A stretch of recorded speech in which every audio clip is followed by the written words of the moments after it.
Yes, that's it. We're back with another edition of the Standard Bank Unsaid series. Come on now. That is correct. We're back, brother. And I'm Dr. Musam Tomin. And this week we're talking about the only true constant, and that is change. We're embracing it and creating growth, and that's what today is all about. And of course, to help us navigate through this constant that is change, we have an impressive panel lined up with some two faces that you may be familiar with. Yes, you talked. We listen, and they are back by popular demand. The ever-entertaining finance guru. Ladies and gentlemen, welcome back, Kosha Karan. That's right, brother. I feel like you should have been a rock star in your, I'm already a rock star. Oh, so the financial rock star. I'll give you that one. I'll give you that one. Of course, we've got Mzansi's business sweetheart, the lady that wowed us last week. That is Mpumi Letwaba, everybody. How's it, Mpumi? Are you ready to rock us? I'm ready. This time, please don't switch off my video. No, don't worry. Okay. That was just a test for you last week to see if you can think on your feet. So I passed, ne? That's what I'm back. We'll see. And of course, joining them for the very first time on the show, we have two doctors. I worked very hard. I put out a tender to people that are just like me, and the doctors that are here joining us today. There's a doctor of smiles and the doctor of style. It is Dr. Smile. How's it, my brother? Good, man. Look, I'm really glad I could donate some of my hair to your man bun. I appreciate you taking that bet. And of course, I appreciate the generosity. How is it, the generosity? Love it. To wrap things up on our panel today is the lady that, is full of goodness, goes out and makes sure that you can reach your full potential. It's Dr. Tsiri Gule, better known as Dr. G. How's it, Dr. G? Yeah, no, we only bump into each other, in the corridors of hospitals when we are, pumping chests. No, we don't. We don't, but it's fine. Look, it's not just experts' insight that we're giving you today. We're making sure that you get everything that you can. So you make sure that you don't leave your virtual seat because you could be winning yourself some cash money. Yes, that's what it's all about. So let's talk about today's topic. And of course, it's certain to really not be part of your curriculum. It is embracing change and creating growth. Now, change can be uncomfortable. You know this. We've just started your career. Things are going to start soon maybe. And you may feel a little bit of excitement, some fear, some anxiety. Questions also come about. What if I don't reach my goals? What if I miss my milestones? Well, today's expert will really get into that old age adage, and that is change is good. Now, one of the most popular speakers from the Unsaid series, Part 1, Kosha Karan, made waves last week on our last episode, taking what I wish I knew into 2022. You wanted to see more of this guy, the founder of Banker X, the democratizer of quality financial information, the vivacious Unsaid series, a veteran. Yeah. Make sure that you're glued to your screen for the second edition of Kosha Karan's Unsaid series. He's about to talk to us. Ladies and gentlemen, Kosha Karan.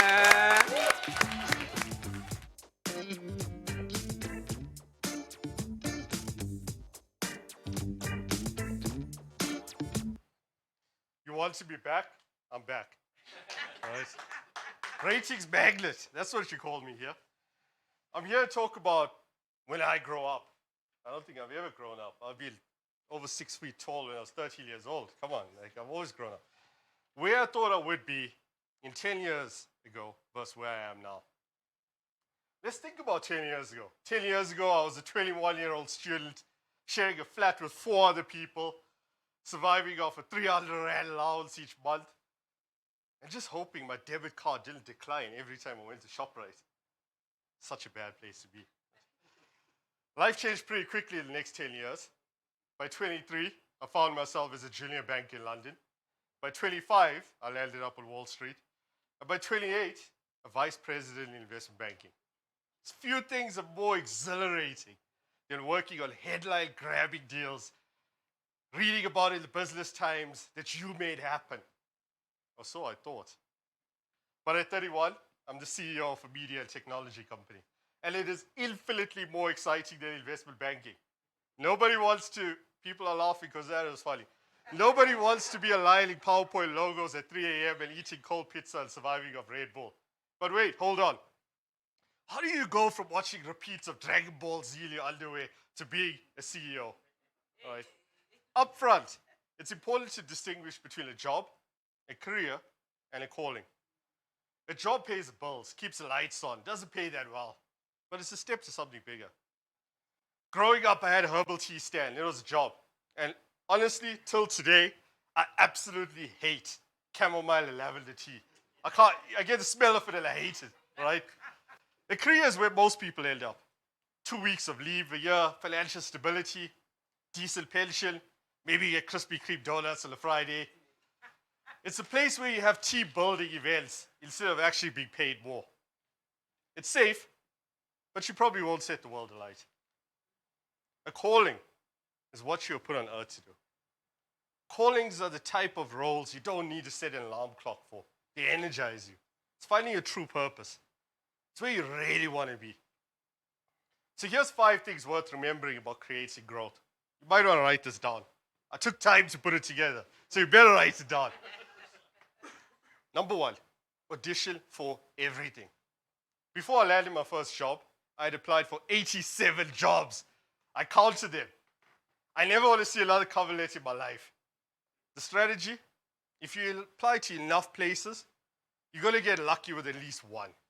All right. The result, before I graduated, I had offers to be a fashion buyer, no surprise, an alcohol salesperson, an FX trader, a grocery store manager, and even a bouncer at Lou's Cafe. That was a surprise. And finally, the job in investment banking. I only took the investment banking job because they were sending me to London, and I'd never been overseas before. Right? My first time on a plane was to university. The bottom line is, you can't win the lottery if you don't buy a ticket. So buy all the tickets. Number 2, upskill. Great workers don't make the best managers. And similarly, the best academics aren't always the best people in business. We see it all the time. MBA, PhD, I won't name some acronyms. They'll never put me on screen again. But you see it all the time. Really smart people who just don't hack it in the workplace. But here's the thing. Thanks. The quickest way to become irrelevant is to become complacent. Artificial intelligence, data science, robotics, learning to code, they're all fast-growing areas they simply can't ignore. 10 years ago, there were barely any cryptocurrency roles. Now there's thousands. Go on to LinkedIn, everyone's a crypto evangelist. And everyone has roles that you don't even know existed because they probably don't exist. But right now, you can actually enroll for a degree becoming a social media influencer.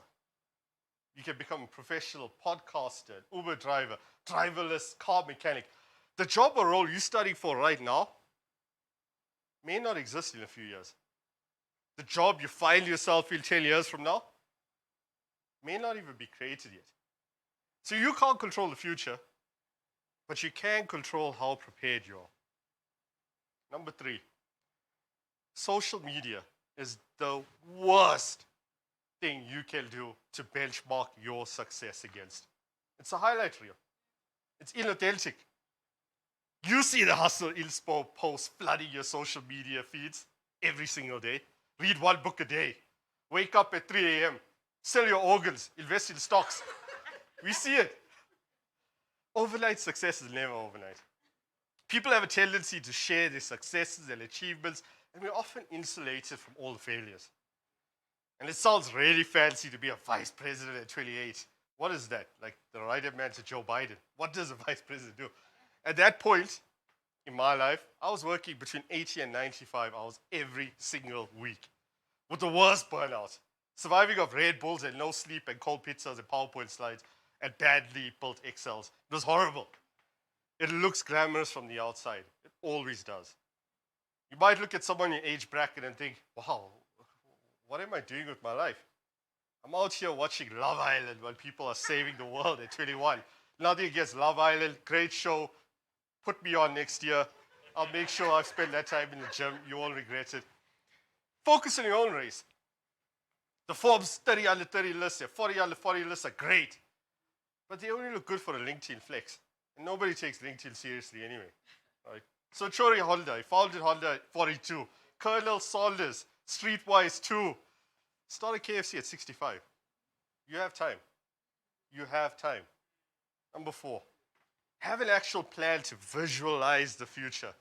And before I begin sounding like a better-looking Deepak Chopra, start reciting the secrets and bust out the manifestation candles, being able to picture where you want to be is hugely important. It's impossible to end up in a space you can't conceptualize. Most importantly, having a vision means you can work backwards to draw up and execute on a concrete plan to actually get there. Far too many people get caught up in these archaic ways of thinking simply because they're afraid to be visionaries. Change is often uncomfortable. Here's the thing. You can't be prepared for the future without an idea of what the future actually looks like. I know, right? Profound. And I wrote this stuff. The last point, just start. Every single week, I'm approached by people with terrific business plans. It's the next Uber. It's the next Airbnb. It's the next Tinder. I might invest in the next Tinder if you can. But these are terrific business plans, amazing financial models, straight out of business school, business canvas models, SWOT analysis. These people have got the best ambition in the world, but they have no product. And here's the thing. The first website, podcast, blog post, article, TV interview, product you will build will be terrible. Go on YouTube and look at my first TV interview. It's horrible. Surprised they asked me back in front of the camera. Now look at me. Ratings magnet. You look at it back at it and think, please kill me. I can't believe it was that bad. You will. But the only way forward is to fail fast. The perfect moment doesn't exist. We spend our entire lives waiting for the perfect opportunity and then we run out of time. There's nothing worse than regret. So the best way to be future-proof is to actually determine your own future. Just start.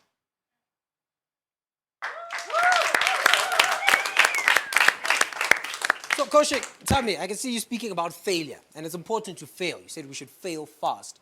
What are some of your most problematic, but when you look back, greatest failures? Oh, that's a tough question. And I think the biggest failure for me was not asking for help. Okay. So collaborating. Not asking for help. Thinking you know everything. Okay. And thinking by asking for help, it means that you don't know what's going on. When in actual fact, the smartest, most talented, gifted people are always asking for other people's opinions. Asking for help. Because they know they're not the smartest person in the room. And they don't have to be. You don't have to be the smartest guy in the room.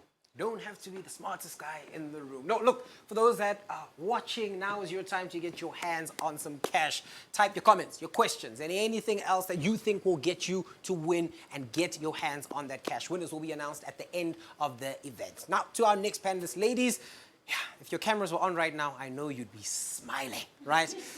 It's not because just our guest is the most stylish guy ever, has a pretty face. No. This is Dr. Smile. Or you may know him, Lex Leo, or Dr. Alexandra Faizi Abedian Rohani. Or I'll just say Dr. Smile. Dr. Smile is a cosmetic dentist, a hip-hop artist, a jeweler, a fashionista, lecturer, an activist, amongst many other things. And here's about the betterment of others. He uses his array of incredible talent to improve their lives as well as embrace diversity. Look, last sees with smile. It's this, bruh. Let's put your hands together for the amazing and talented Dr. Smile.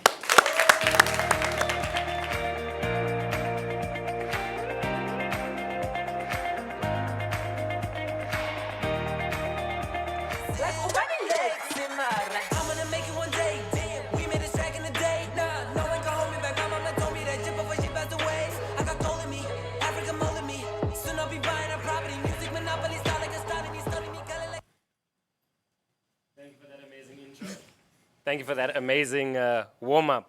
Guys, I hope you took notes.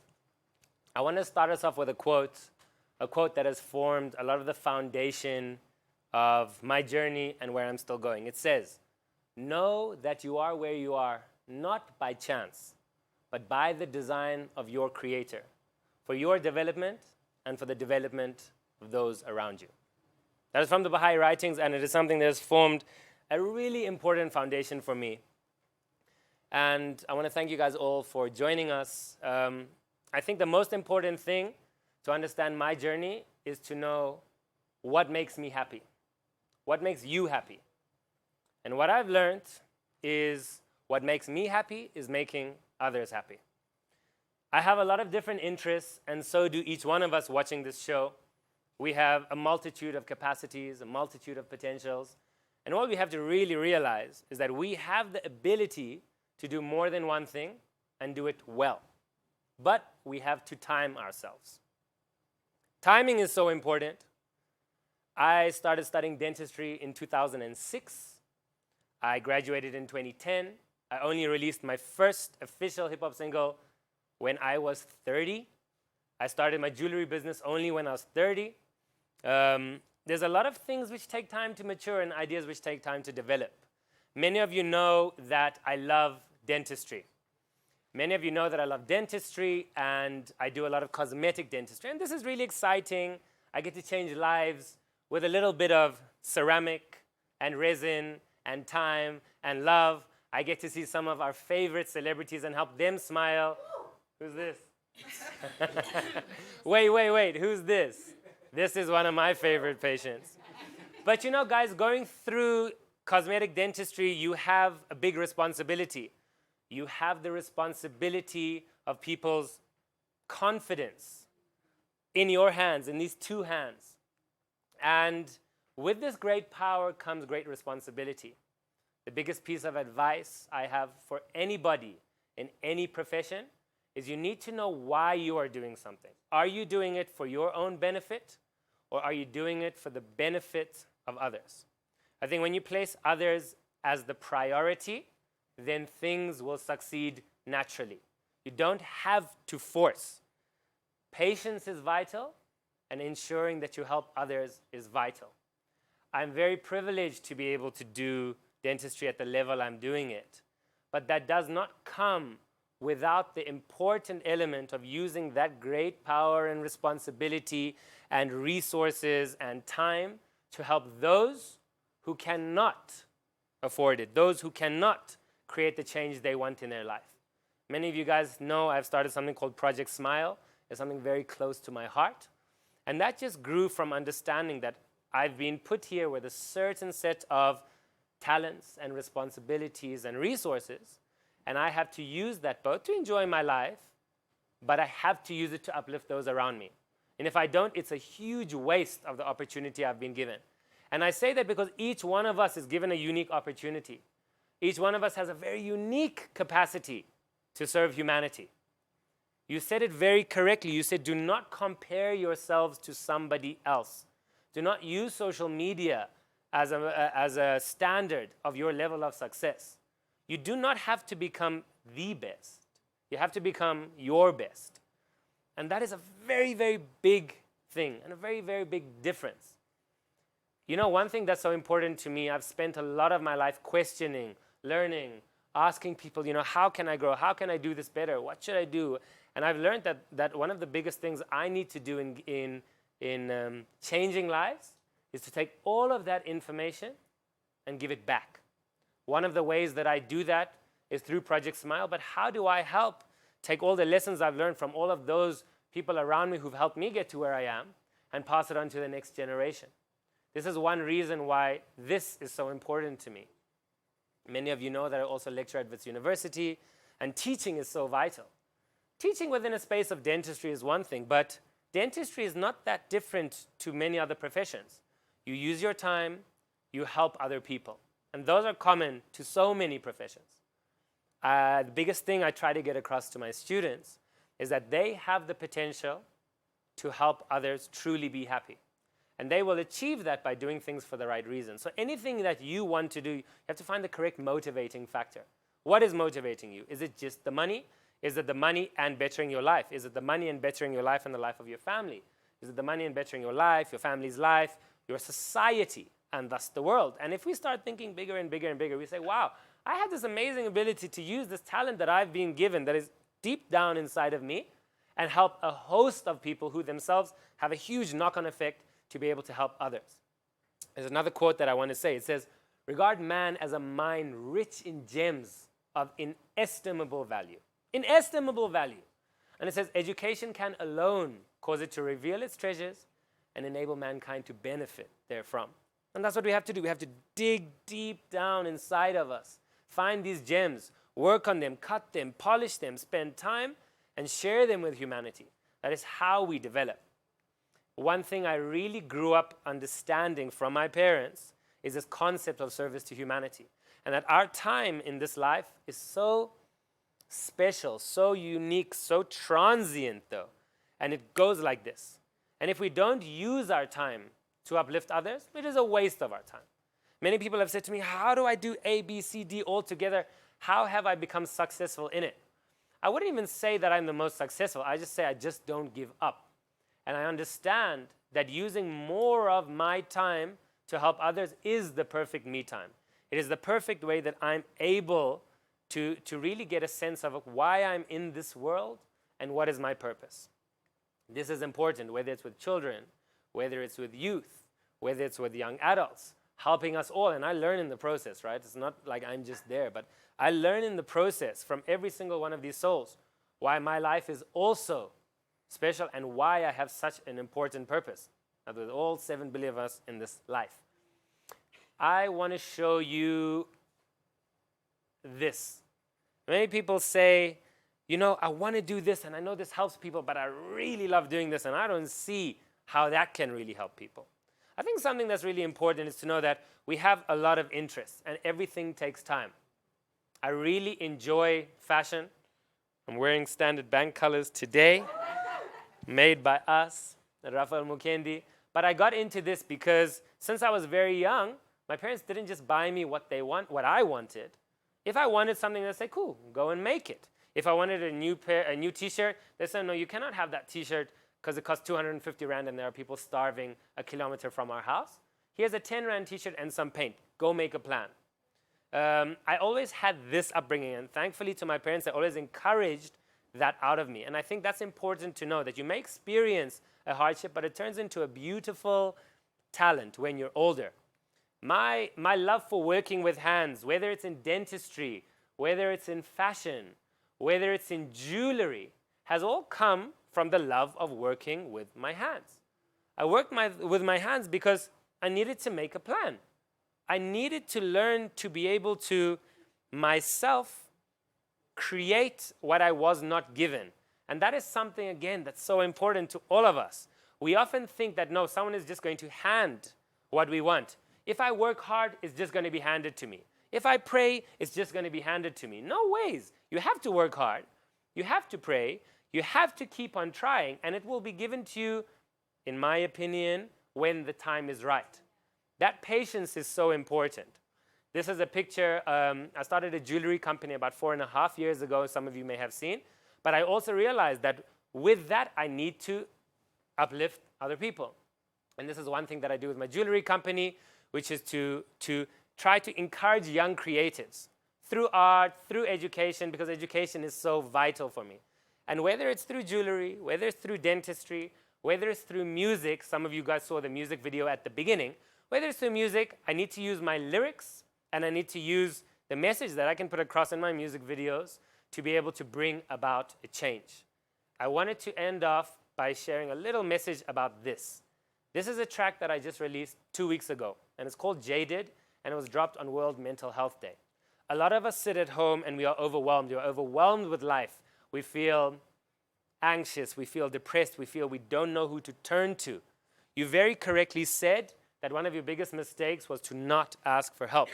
This is so vital. Everyone around us is here because we were born to live as a community. This song and its lyrics have a very special message. I want everyone to go listen to it. I made it with Nasty C, and it was really exciting because it helps uplift you. It gives you a little bit of hope when you feel you have none. There's a message that says, all you have to do is try. You never know till you take that chance. For me, that is so important. Take that chance, take that first step.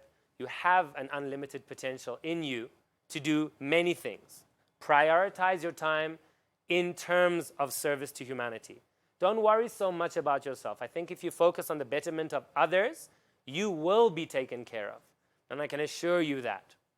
I wanted to say thank you for registering. I hope what I've shared has struck a chord some way. I really appreciate the opportunity from Standard Bank to share this with you guys. And good luck. Don't give up. You have a lot of time. Thank you very much. And I'm starting from bottom, the best with the start, you can only go up. Mama said, always try hard at yourself, one another, and never give up. God leave the things that you love when you're in the crowd watching your dreams. I'm going to see you lately, I figure gonna take a tattoo. You never know till you take a chance, like how did you get to make us dance? How did Casper get the pillows dance, and how did Nasty and Ricky ever make those jams? Dr. Smile, Dr. Smile. I have a quick question about what you spoke about. Is there such a thing as giving too much of yourself to other people more than servicing your dreams and your visions and what you want to do? I don't believe so. Tell us why. I think society has trained us into thinking that. Okay. But I think because we have, each of us, an unlimited capacity, the key to unlocking that is service to others. Okay. And so the more you help others, the more you increase your own capacity, and you are helped in the process. The more you help others, the more you increase your capacity. But look, do not move a muscle, because like I said, we've got money to give away. And you can walk away with 2,500 Rand, 1,500, or 1,000 Rand in cash money for literally just being the first, second, or third person with the best question, as it will be judged by our panel of experts. And the winner, of course, will get called after the show. And of course, it's time to introduce our next guest. Ladies and gentlemen, I must warn you that our next guest is contagious in her passion for wellness. That is Tsiri Gule, or Dr. G as she's well known. She has an unshakable belief that wellness is an asset that all companies cannot do without. As an independent medical consultant and current chief medical officer at the Lugula Africa, her exemplary work with organizations during COVID-19 pandemic has received recognition from the Advisory Council of Occupational Health and Safety in South Africa. Today, she is and will be explaining what it actually means to think outside the box in business. Welcome, Dr. G.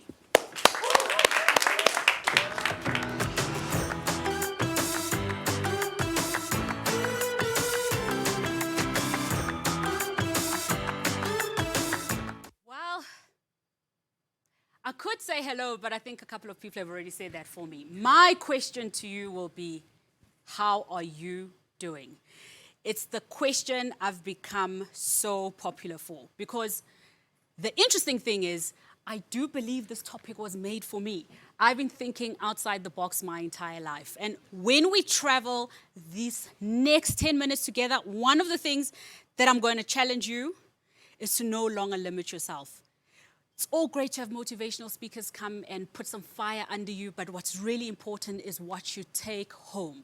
So being someone who's had to think constantly how to inspire citizens, and let me tell you, it is not easy to inspire you in taking after yourself. I've had to think outside the box from the time I decided that my calling was medicine. And a lot of us are going to feel that there's very specific careers we are meant to follow. And what's really important for you to appreciate as we journey together is that every single step you take will have an impact on your life today and your life tomorrow.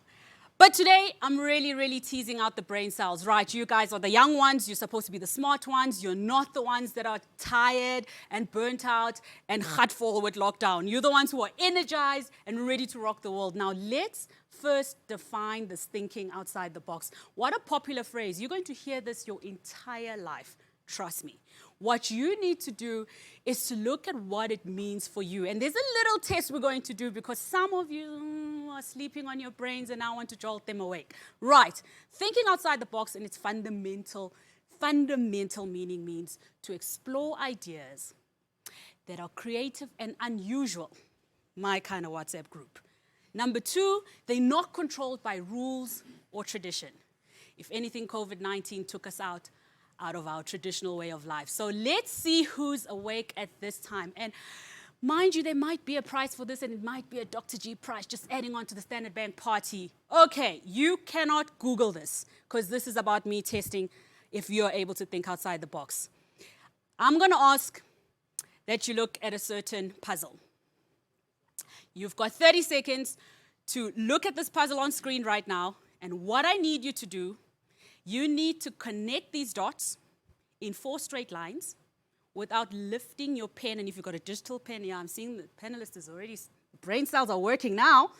Connect 4 straight lines without lifting your pen once and without tracing a line more than twice. Oh, did the room go quiet?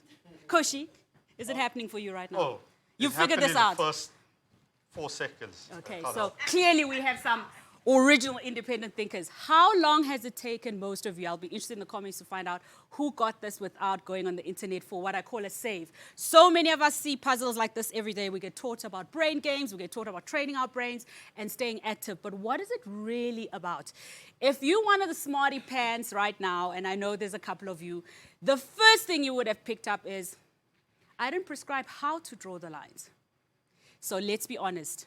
How many of you immediately went into box thinking? How many of you felt that you had to connect these dots while staying in the invisible square that you saw in front of you? So much of our time, I see some faces of, of confession. It's perfectly normal. We're trained, we're conditioned, we respect our universe usually within a certain dimension of safety. The box is very, very simply put, all the different constructs that are either imposed on us or that we create ourselves when it comes to the world that we live in. What's really important about understanding and appreciating how far you want to go in your life is by first appreciating what are the limiting beliefs you hold dear. I'm going to share some of mine today because I really want us to have an honest conversation. So the three big categories that studies have shown where we put boxes in our careers, our lifestyle, and our purpose. What's phenomenal about what the panelists have discussed today is how they've each, in their own ways, challenged the status quo in how they've approached their careers, how they explored different lifestyles, and how they, in different ways, have pursued more than one purpose. Very few of us feel that level of courage to appreciate that our lives is not necessarily only one road. However, knowing what the box is and then jumping out the box is important. So, there's a very famous quote that says, "The journey of 1,000 miles begins with a single step." Here's Dr. G's remix. The journey of 1,000 ways to improve the world starts with a single idea. What I loved about what Dr. Smile and Bo Kushik said to you guys, and this is really important to really, really process when you're alone after this session today, is what beyond you do you yearn for? Sounds extremely soulful and kumbaya and wusa, just like Dr. G, right? And by the way, G stands for a lot of things depending on what mood I'm in. So there's gorgeous, there's gangster, and there's good. But for the purpose of this discussion, see, thinking outside the box, that's how you do it. You can take your own surname, make it groovy. What's really important here is for us to start that courage walk. And so a lot of you are in the early stages of defining what will be the rest of your lives. For many, many young graduates, this period is about feeling very hopeful, very energized, and feeling like life is the adventure. I'm here to tell you that it is. As a tomboy who grew up literally feeling like I was a boy, listen, marbles and me slayed. But what was interesting is that I was also the girl that was breaking Barbie's heads. So everybody has their thing, right? So I thought outside the box at an early age. For me, Barbie was a doll who could be deconstructed. Back to this focus. If you need something concrete, and this is homework I'm giving you for tonight, I'd like you to look at this pyramid and write these questions down. The simplest questions evoke our greatest creativity. We get really complicated, and it's really phenomenal to listen to impeccable speakers like that. But what's even more moving, I love that. That just happened, by the way, out of the blue. Like I said, topic right for me. Thank you. Koshi. Okay, back to you. Write these four down. Whether you're already in the middle of your great adventure, whether you're about to start it in your career, whether you feel like you've lost juice because of COVID and lockdown, write these four down. The first question I ask, and I ask this to a lot of executive professionals that I treat as well, what inspires you? We hardly spend time with ourselves long enough to check in with the things that give birth to our greatest ideas. So the first homework is, what inspires you? The second question, not so easy, what scares you? Right? We're going on a nice seesaw. I'll tell you where we're landing soon. Next question, what motivates you? You're going to start to learn the differences in the meanings of words when you start to sit down with the word. So being inspired by something and being motivated by something is not always the same thing. Get to that another day. Last but not least, because the reason we're here today is we're part of this fourth question. What challenges you? A lot of us are challenged by sitting at home for so long. We're challenged because we're stretched in terms of mental capacity. We're challenged because we're so used to our freedom, we're not used to it being prescribed to us. That's a challenge. A challenge is a doorway that gives you an opportunity to make something out of it.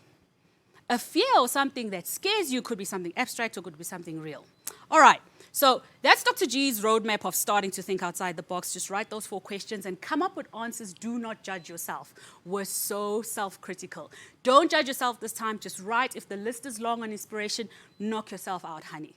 Next thing I want to take you on is the 3 rules in my career as someone who didn't quite fit the box of being a doctor. If I had $1 for every time I was told, you're not a normal doctor, I got to a place where I said, yes, I'm not. I get it. What's critical here is these next 3 rules. If you ever find yourself in a place where you don't quite feel like you fit in, but what you love is so important to you that you have the courage to make it work for everybody else, then you're my kind of person. 3 rules to getting you bold enough to pursue your life without box thinking. Never make assumptions. We make assumptions about ourselves even in our sleep. I'm too big to ever go into a fashion industry. I'm too short to ever make it as a model. I'm not smart enough to be in a room with other professionals. I don't speak like Oprah Winfrey, so I'll never have a talk show. We make assumptions about our talents, but we also make assumptions about how the world will receive us. The world respects people who define their own path. And not disrespectfully, but strategically. The second thing I want you to consider about not making assumptions is some of the biggest inventions. Electricity. Okay, the personal computer. I'm not saying the brand, Musa and Bumi. So many things have been created out of our uncertain moments. So don't make assumptions. And most importantly, test your own theories. Second thing I want to leave you with is going against the norm is going to take courage. We expect the road to greatness to be glorious and wonderful and Instagram readiness, right, guys? So that's why what's interesting is we only show the highlights reel. What's really critical for you to appreciate is that in order for you to live an authentic life, you will have to show up every day and be brave every day to stand by what is true for you. That means when you have to have tough conversations with family about changing your career. That means having the strength to say, I'm now in love with this path and I want to keep the other. You've got to learn to cultivate your own voice and be bold enough to say, I want to try anyway, and be responsible enough to take on the risk of something working and something not. Last but not least, I want you to appreciate that our current world is looking for independent thinkers like you. So do not feel that being different is a burden to anyone else. If being different leads to an invention where we can thank you one day, then you've done the most wonderful thing for yourself and your community. Think about what it means to change your life and expand it times 10 for you to understand how much you can change the community's life. I'm going to leave you with this. My challenge to you tonight, I want you to write 5 things.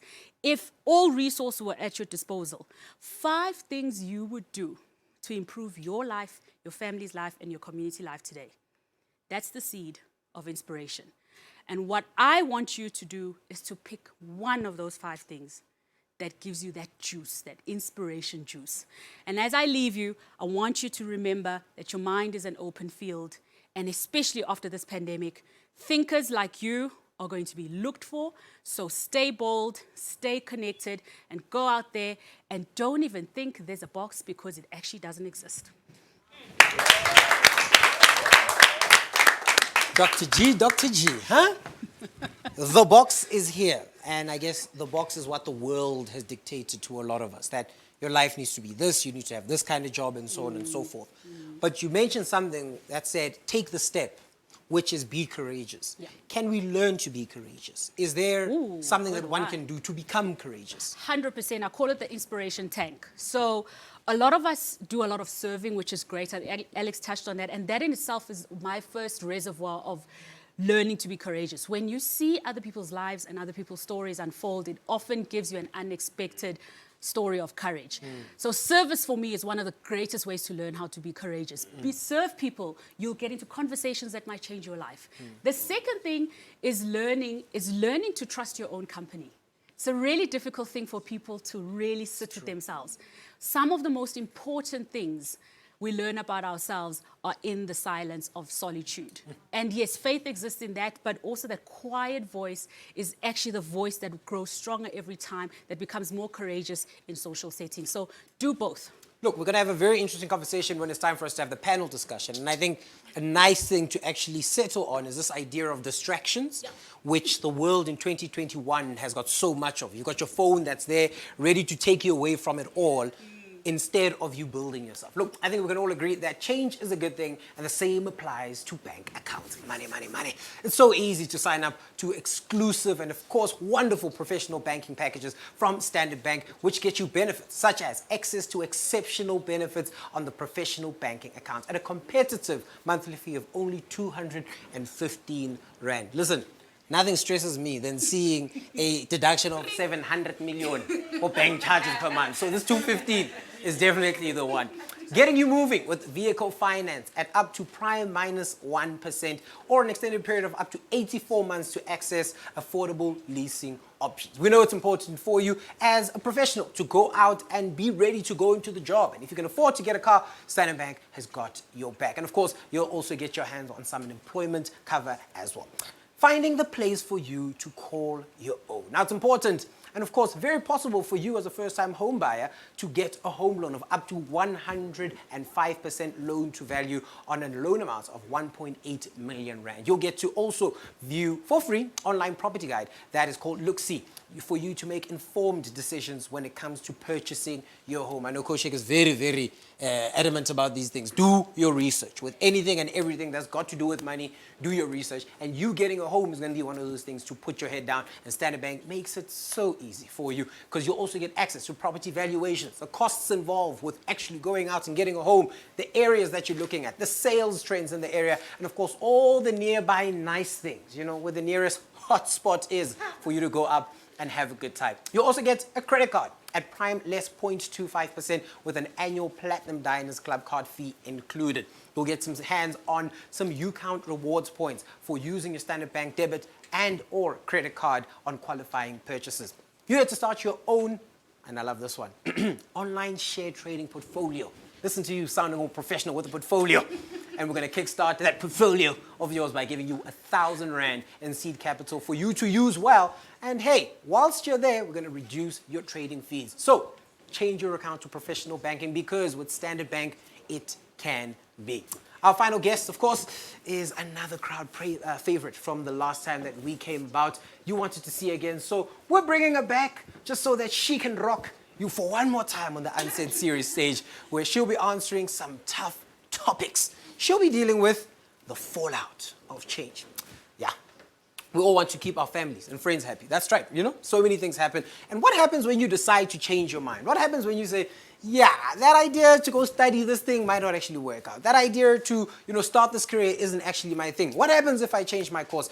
What happens if I decide to go in a completely and entirely different direction? Well, listen, someone here to answer all of those questions and give you some tips when you're actually being faced with questions such as this is your favorite college dropout, the lovely Mpumi Letwaba.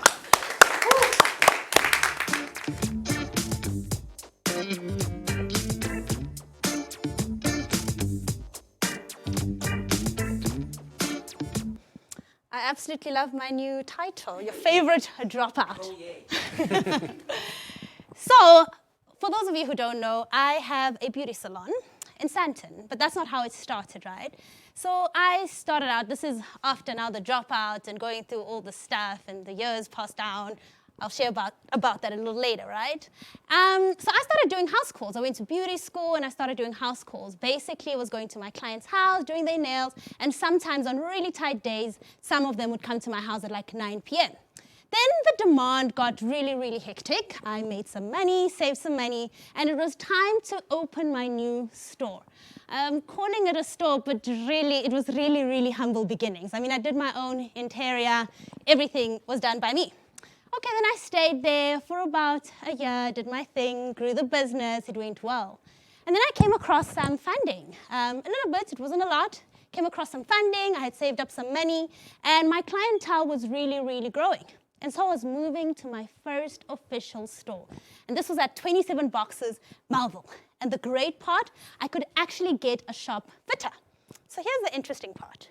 I get to my shop fitter. I'm like, my guy, I need to start my store. I've got this much money. How many weeks do you need to shop fit? This is what I want it to look like. I give him my Pinterest picture. He looks at it. He's like, no, I can do this. Give me 6 to 8 weeks. Now, if you know me, 6 to 8 weeks does not work for me. That is just way too long. So I say to him, listen, I've already handed in my notice because I'm impatient like that. You've got 4 weeks to make this thing happen. Because the guy didn't want to lose the project and he didn't want to lose money, he's like, sure, 4 weeks, I can make it happen. I've done this before. Yeah, already you guys know, right? So we agree, and here I go, and I'm now ready to open my store. So it's the 4 weeks, it's preparation, and here comes the last week. Oh, by the way, I had made some connections, some celebrity friends, some influencers, invited them. Everybody accepted my invitation. Guys, things were going well. We're rocking. It's going well. Here comes the week of my launch. And I stand in front of my new shop, and it's a construction site. I go to him. I don't know if it's faith or denial. And I say, my guy, are we going to make it to the launch? And he says, sure, don't worry. What's left can be done, finished quickly. I'm like, okay. So, and then comes the day of the store launch. I stand there again in front of a construction site.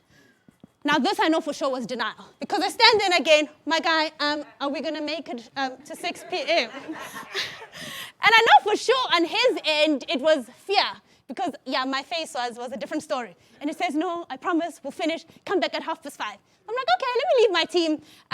Guys, I know it sounds ridiculous, but this is a true story.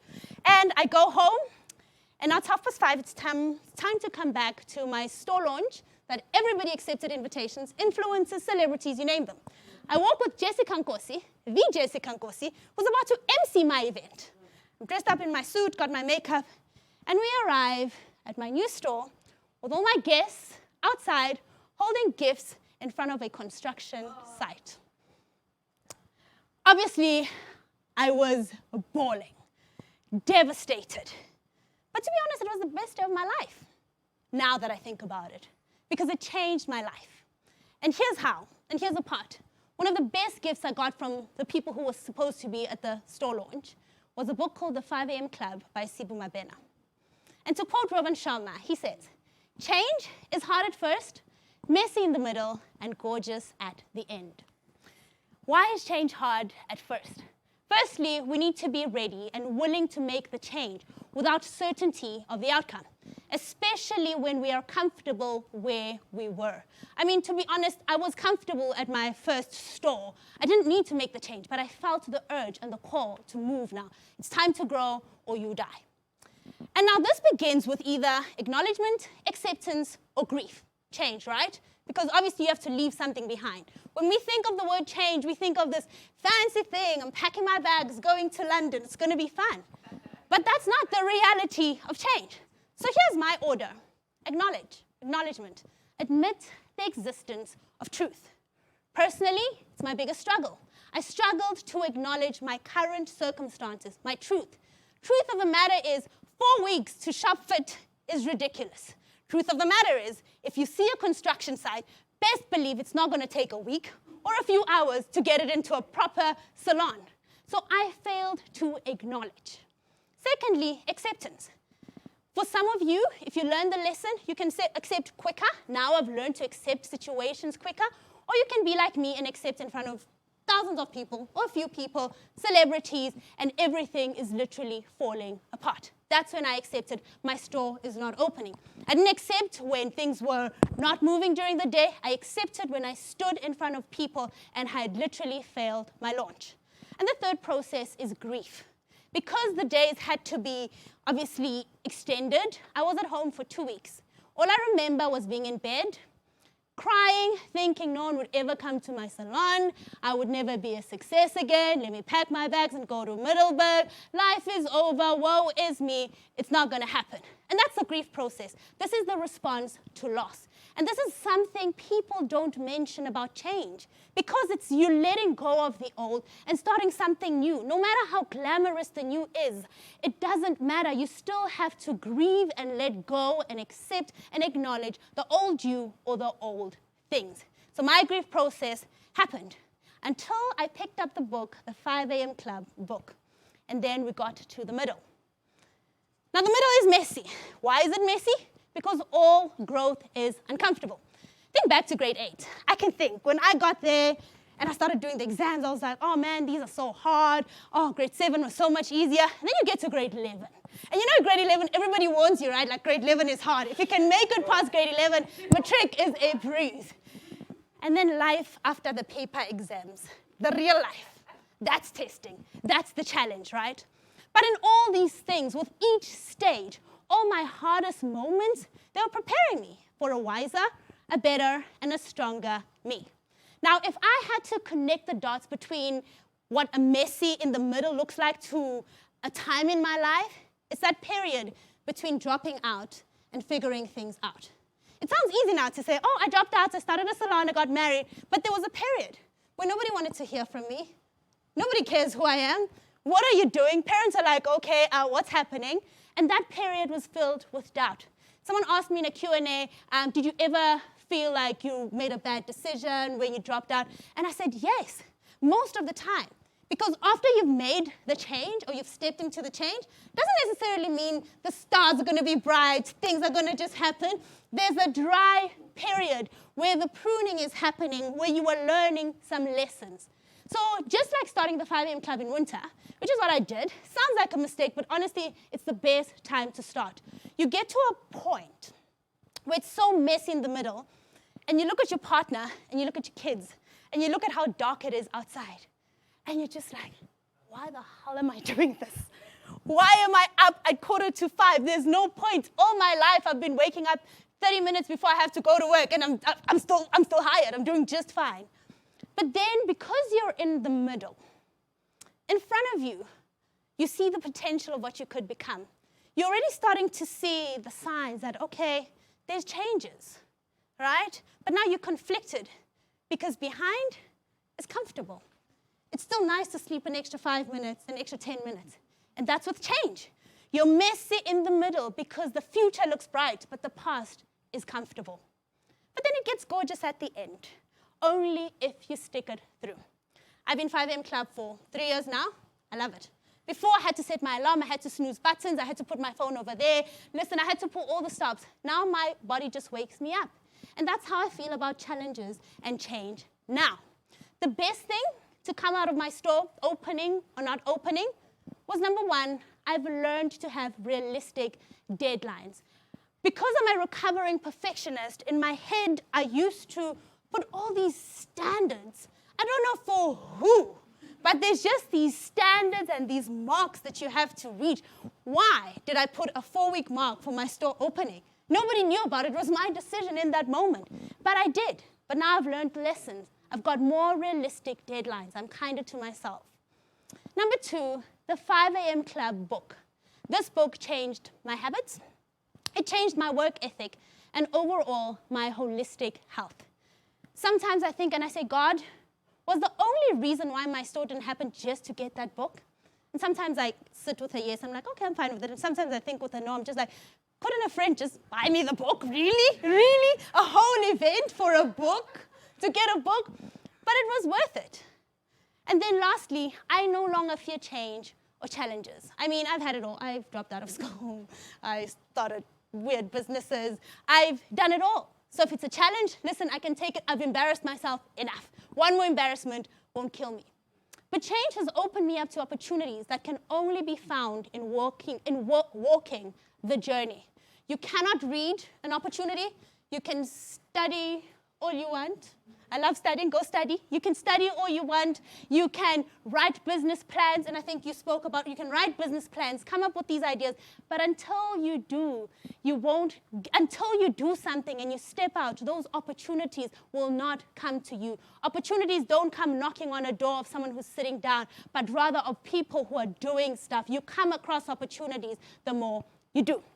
Now, if you listened to my story last week, you would have known that I packed my bags from Middelburg with my mom and my dad, and I came to Johannesburg to study to be an accountant, and I was going to buy my Mercedes-Benz, and I was going to travel the world being the single woman, and life did not happen that way. Instead, I wanted to be an accountant, then I wanted to be a singer, and then I started a cleaning business, of which all my staff left me, and then I had to clean myself, and I realized, maybe this is not the thing for me. I don't really like this, right? And then I became a salon owner, still am, an influencer, and now speaker. And who knows what is next? But you know what I know? It all started with change, and it continues to start with change. It'll always be hard in the beginning. It'll be messy in the middle, but it'll be gorgeous in the end. And I want to end off by saying, oh my gosh, it's going to be so gorgeous. Life is delightful. Now I'm living in this gorgeousness. But that's not the truth. Change continues to happen. So you're either always in between the mess, the hard, or the gorgeousness, somewhere there. So you can choose. Do you accept change and all it comes with, or are you stuck with unfulfilled potential? Then you become a troll. So choose your hard. Thank you. Well. I think it's quite interesting. And before we go on a break, just a quick question. In seeing all these things that we want to achieve, we've sat down, we've got the business plan, we want to do. Yeah. It takes something to realize and be okay with failing. How do we get comfortable with failing? You just have to keep failing. And it sounds really, really silly, but I mean, that first big fail is the hardest. Okay. But I think after that, and this is only if you're an aware person, because there's people who continue to make the same mistake and have the same failures because you're sleeping through life. You're not realizing the signs of life. You're not listening to life. But when you listen to life, that's when those failures work for your good. So you just keep failing. Everybody's still failing. We're all failing. You'll be embarrassed, but you'll be fine, and you'll get better. You'll be embarrassed, but you'll be fine. Yeah, quite interesting. Listen, you've heard all the speakers speak, and I don't know about you, but today's talk has been electrifying. Lots of stuff is being said. I mean, things exploded, very explosive, very funny, very ha-ha-has. But also, and I hope most importantly, that it's actually touched you. That the one person, wherever you're watching, whether you're sitting in a taxi streaming, the data's about to run out, whether you're sitting at res, whether you've stolen the Wi-Fi from next door, whatever it is that you're doing, that you're taking a note away from this. But not just notes, because we can all take notes. We can all write. How many times have you sat in a lecture at school and written, and the lecturer was saying, and you were writing and writing, and then at the end of it, you say, like, what was this thing about? It's time to do it. And what we're going to do at this point in time is take a little recess, very, very small one, so that we can re-electrify ourselves, stretch those legs, go grab some water, some tea, some coffee, maybe a bit stronger, if you know what I mean, and go for a bathroom break. We'll see you in about 5 minutes or so. No, a strong one.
Welcome back to the Standard Bank Unsaid series. Keep those comments, shout-outs, questions, whatever it may be coming our way, because you could get your hands on some cash money. This money is burning my pockets. I want to give it away, so please dazzle us in the comments section, and that will be happening when we have our Q&A session coming very, very soon. The winners will be announced after the show, so they're going to give you a call. Maybe someone by the name of Phil will call you and say, hi, how's it? And you're going to say hi back, and they say, listen, congratulations, you've won.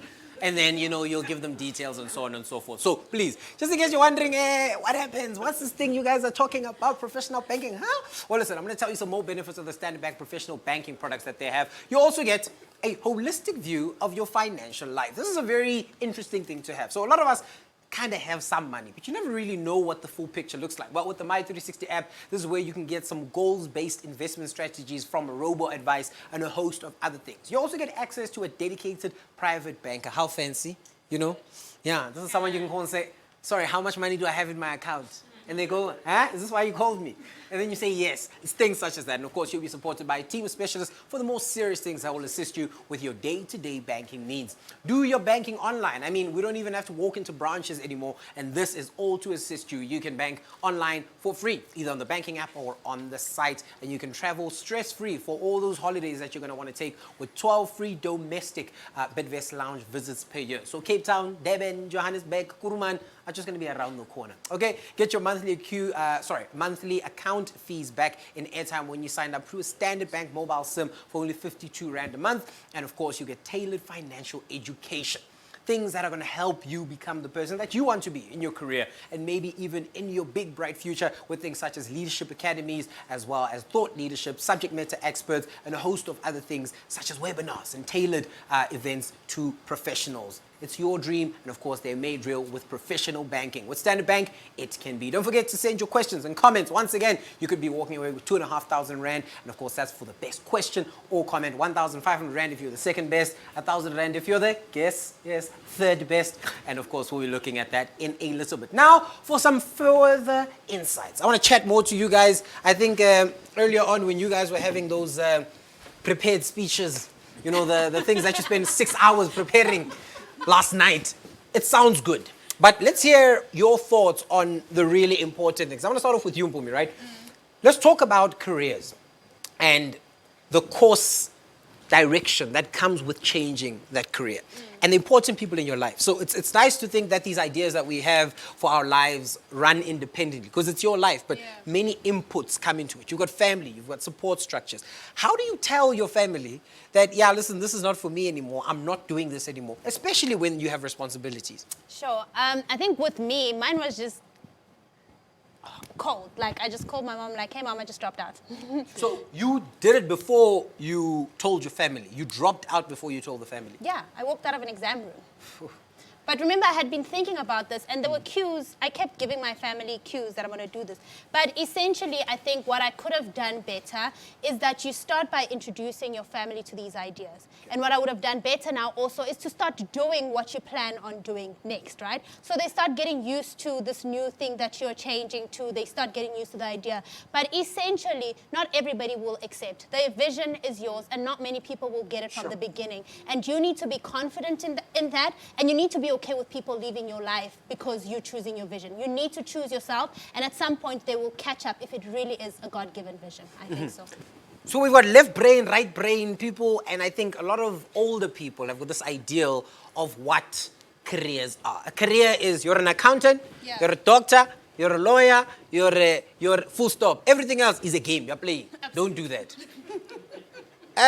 Dr. Smile, being a creative but also being an academic, those are very difficult spaces to navigate. How do you go about finding what's true to you? Can you be everything? Yes, Okay. you can. Again, it comes down to your own patience with yourself. It's always good if you can to surround yourself with people that encourage your potential instead of discourage your potential. I have met both. I've been surrounded by both. If I think about back to my undergraduate, I had the heads of the departments telling me, this is not for you, and this is not a fashion show, and you're too loud, and like this, right?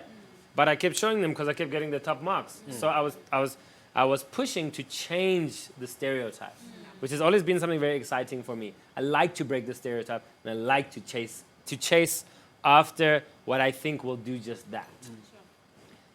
When you're in a situation, coming on to like this question and combining it, when you're in a situation where people around you do not believe, you also have to show them elements in a language that they do believe, right? So, yeah, fine. I don't look like the dentist you want, or I don't sound like it, but look at the marks. That's what you're trying to focus on.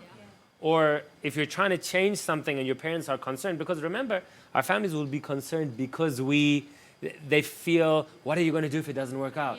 Or we put all of this in. And so, yeah, you do have to try to juggle your other thing on the side, show them, give hints, and show that you have a capacity or have a belief or have a faith behind what you want to do without just dropping the effort that you put in. So it's a gentle balance. A gentle balance. A gentle balance. Left brain, right brain, gentle balance. Right? Yeah. They're sitting there communicating with each other. But let's talk to the idea of change and preparing yourself for it. It's one of those weird things, right? In that you've got one here, you've got the other here. These are the two destinations that currently exist in your life, but there's a bridge that you need to build for both of them. How do you prepare, Dr. G, to get to destination B? Sure. Best way I can respond to that is using my own trajectory. So medicine, very serious career, has a very, very prescribed, orchestrated path. Fifth year comes and ding, ding, Tidi, the entrepreneur gets born in the middle of studying medicine. So now there's two potential destinations. There's the graduating Dr. G, who could have a career everywhere, but the entrepreneur and what they talk about when they talk about that itch, that entrepreneurial itch is really real. What was really important for me was to appreciate the fact that one, the two could coexist. The term medical entrepreneur apparently started with people like me. But one is structured, one isn't. Not sure if it's a cool term, but we'll get to that another day. So one career path structured has a given formula. Second one, anything can go.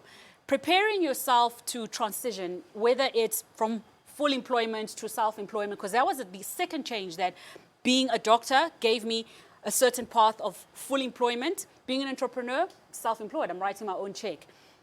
I think the critical thing people need to appreciate about making that transition first is, I believe, and I'll only stand here on my word and my belief on transitioning, it is important to create some sort of safety net. And safety net is not just financial, because I think a lot of the time, whether we're studying something and going to full employment or studying something and then writing our own checks, we don't often think about how we're going to live every single month. It's wonderful to live your passion. It's even more important that you're alive long enough to see that passion through. And so there are basics that I put in place. I understood that I was never going to be employed after I graduated. I was going to be self-employed. It was important for me to start putting in simple things: where to live, how am I going to eat while I build this entity. I spent 6 years building the concept before it also launched. That's 6 years of needing to be patient and surviving. And during that time, different things had to be done. So I think it's so important. I love what Mpumi said, to acknowledge the truth. When you are going through a change, the truth is there's certain things that you used to that will still be there. There's certain things that there won't be.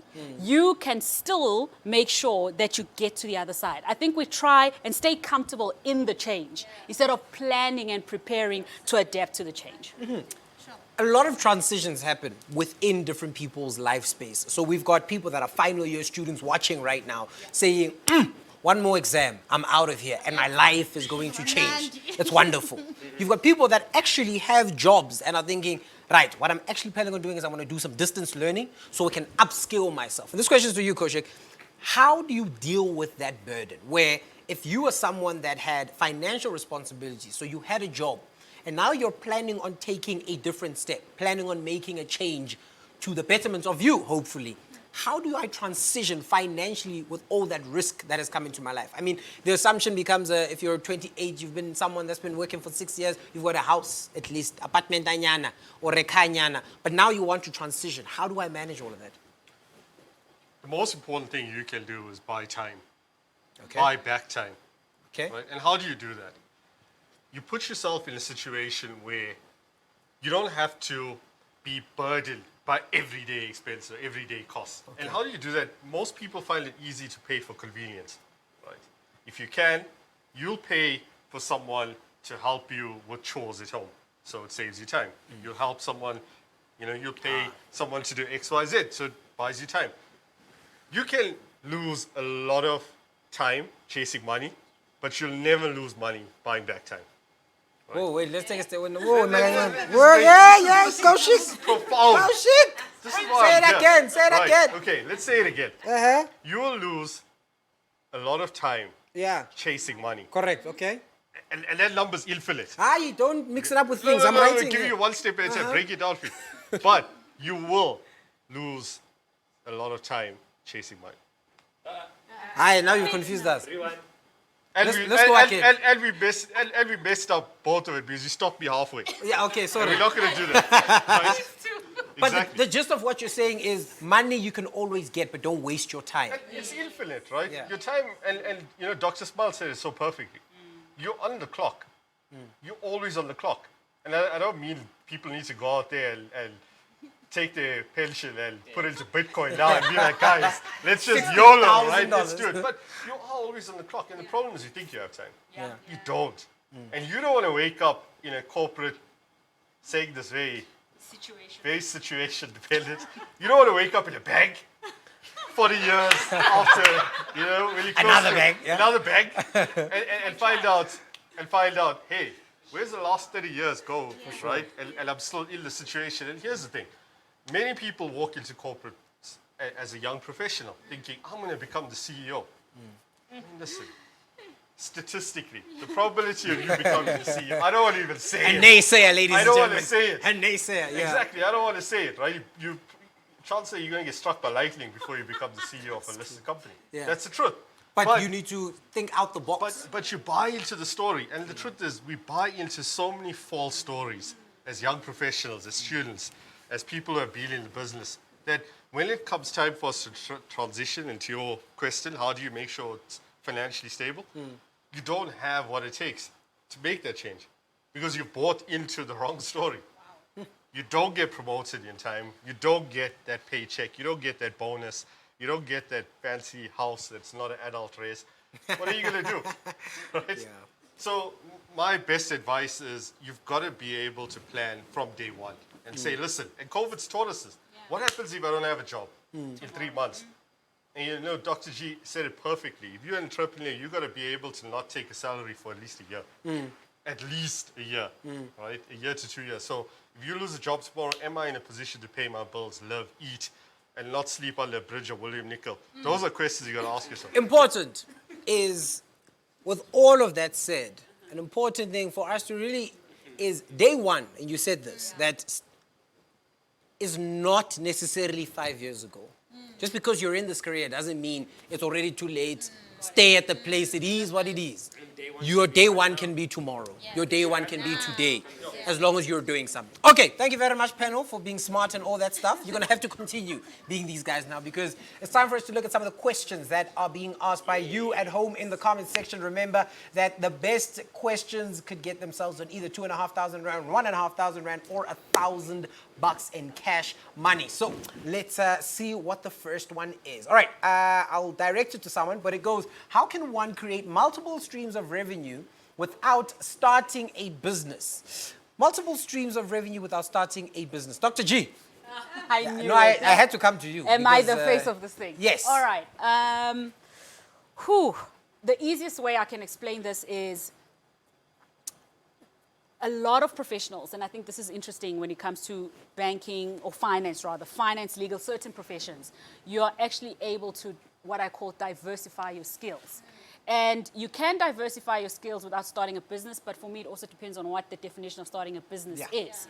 Because you can be a business owner or join an existing, for example, franchise and be a business owner or part shareholder, which essentially means you're already continuing a journey that was started by somebody else. That's still participating and making multiple streams. For example, I'm interested in different portfolios outside of healthcare. So through ownership or by consulting now and again, you can make multiple income streams. And I actually advocate for that. I say the younger you can start learning to earn more than one income stream, the more resourceful you'll actually become down the line. I think we live in a world where we should be really, really upfront about the fact that the cost of living increases exponentially. And I think this conversation of contingency fund planning and emergency fund planning is often only restricted to things like medical aids and pension funds. We actually have to understand that if we want to maintain a certain lifestyle, have families, etc., how many kids, etc., you need to start planning for that. So I, in my mentorship program with young doctors, am very insistent. Learn how to be in business. You don't necessarily have to start one, but own one, learn something new, and you can do that. So yes, you can be in a 9-to-5 and participate in several other income streams easily. I think something to contrast the question itself is to say, make your side hustle, whatever streams of income, is a business for you to succeed. Otherwise, what is the point of what you're doing? Sure. I mean, then what is the point? All right, another question. What is the most unexpected obstacle you've had to face when starting your own business? Dr. Smile, obstacles that you've had to face with starting a business? I think a lot of the obstacles we face are more psychological obstacles. Okay. It's not always somebody standing in your way, it's yourself standing in your way. It is your fear of failure. But I like to take that word failure and either change the definition or take it out of vocab. Because we have a bad connotation with failure. And let's just call it learning.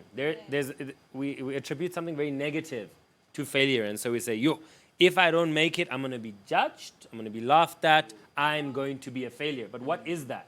This is now another social construct we've learned in school and movies and this and that. But there is only learning. There is only learning. Good, bad. Some learning comes with good feelings. Some learning comes with bad feelings. But it's learning. So if you change that definition in your mind, you start removing a lot of the obstacles. I'm even removing some of the obstacles just by listening to the other panelists. And saying, they look at it like that. Let me actually change that concept of fear into it's an adventure or this or that. So it's a psychological shift of your own obstacles.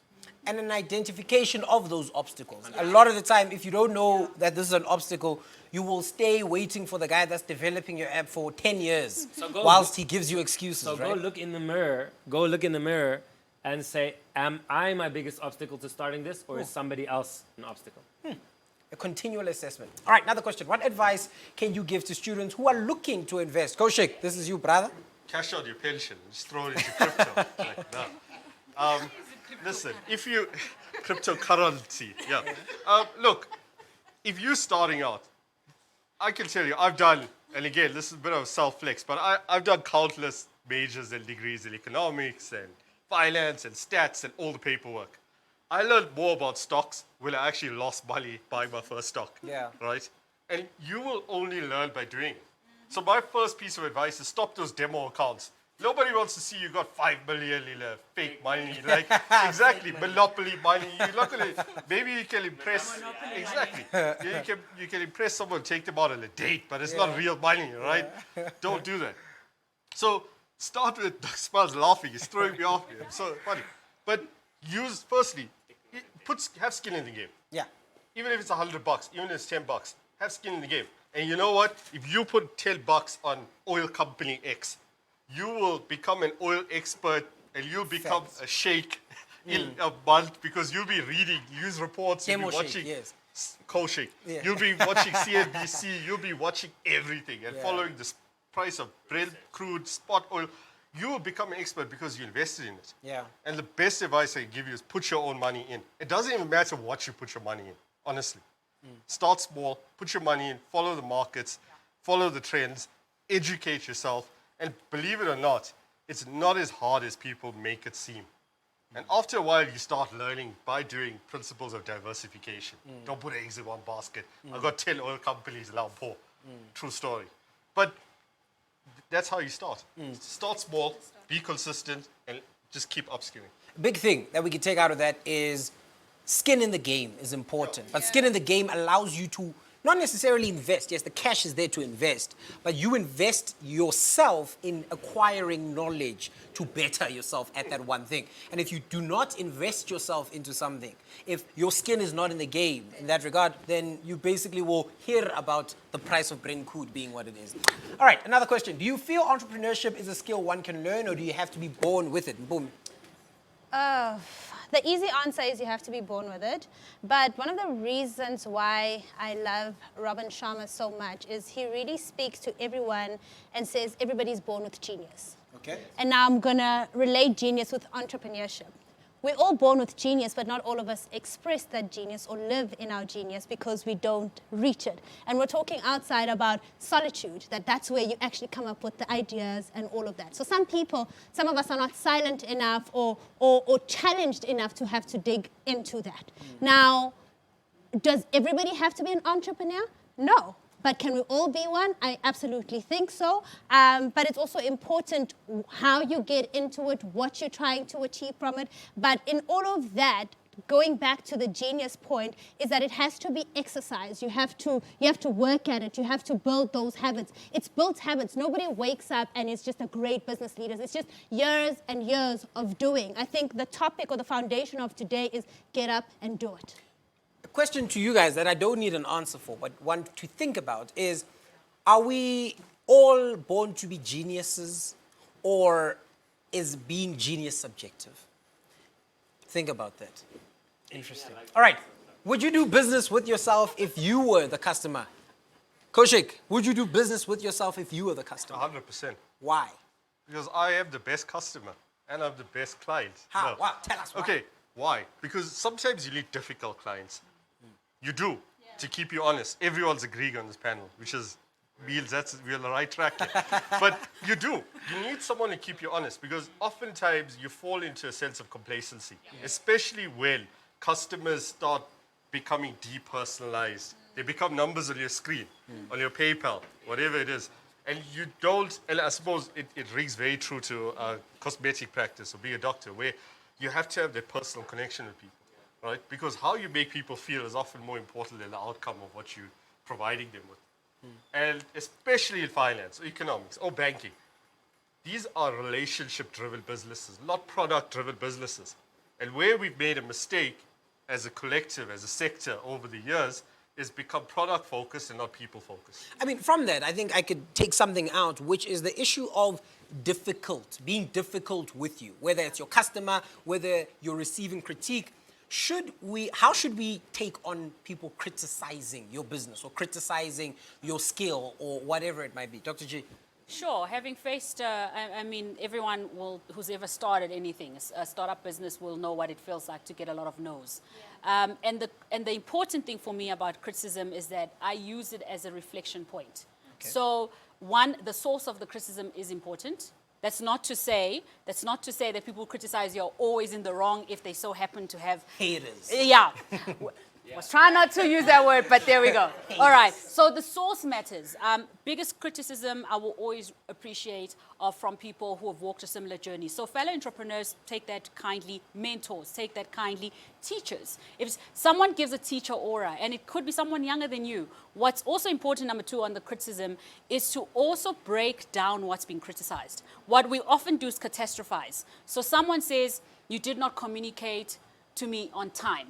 We take that as they hate my business. Yeah. No, you made an error in that process of your business. So go and fix it. Become more responsive. If a customer says you're not responding quickly enough, fix that. Don't go home and say, I'm an entire failure. It's also okay to lose clients at the beginning of a journey, because it's part of you learning how to be better to keep the ones that are coming.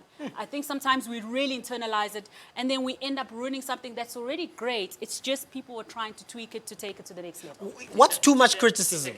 Please add on, yes. Yeah. Some advice that I've found myself giving out over the last year quite often is that we have to look within our circle of friends, influence, whatever be the case, and say, okay, whose opinion do I really value the most? Like, and you think about it, I value that person and that person and that person. And then when the criticism comes from that same person, then take it with the same weight. But often what we do is we fall into a hole and we take criticism from someone we don't actually know, we've never met, We wouldn't ask for their opinion on a good day or a bad day, but their criticism holds so much weight in our life. Sure. And I say to some people, I'm like, but you don't know that person, they don't know you, they don't know your reality, but you're so strongly affected. But when you need help, you wouldn't go to that person. Yeah. So how about you only take the criticism from those who you really value? Then that will help you change, or then you just influence in the wrong way. I mean, is human fallacy not the big problem there? In that, if 10 of us are standing here today and we say, nice shoes, Alex, nice shoes, Alex, nice shoes, Alex, and the one guy says, geez, those are terrible shoes. When you leave here, you leave with that, oh man, that guy that said I have terrible shoes. Isn't that just a human thing, or should we train ourselves? It is, but it's a very exciting thing to realize that that is only from our lower nature, not our higher nature. When you realize it's from your lower nature, then it becomes exciting to say, I'm going to grow stronger. I'm going to get stronger. That person said it, it's cool, I'm good. And then when you hit that point, you're like, okay, that's nice. Everyone's entitled to their opinion. I'm not actually affected because that's just maybe a little bit of hate. Maybe they just really don't like red. Maybe they're colorblind. They can't see it's red. They thought it's another color. Now I'm judging the person. I didn't really know. Yeah, I like your shoes, by the way. So Thank you, appreciate it. stress too much. Right. Knowing what you know now, is there anything you would have done differently when you were starting out? When you were first starting out, what would you have done differently? Kaushik. I wish I knew things took so long. When you're an entrepreneur, and you spoke about this with the salon, Yeah. things take, it's not an MBA textbook, right? Running a business. Everything is a perfect Gantt chart. One thing ends, everything is precedent, there's dependencies, it flows, it's perfect. When you run a business, you can phone a contractor and that guy just may be off permanently, right? You may phone him, maybe you get an answer, you're playing phone roulette, right? Maybe he pitches up and then it's a different guy, and then the codes change, you're playing roulette with prices. And being an entrepreneur, particularly in emerging market, particularly in South Africa, it requires a lot of resilience, but it also requires realistic expectations around how long things take.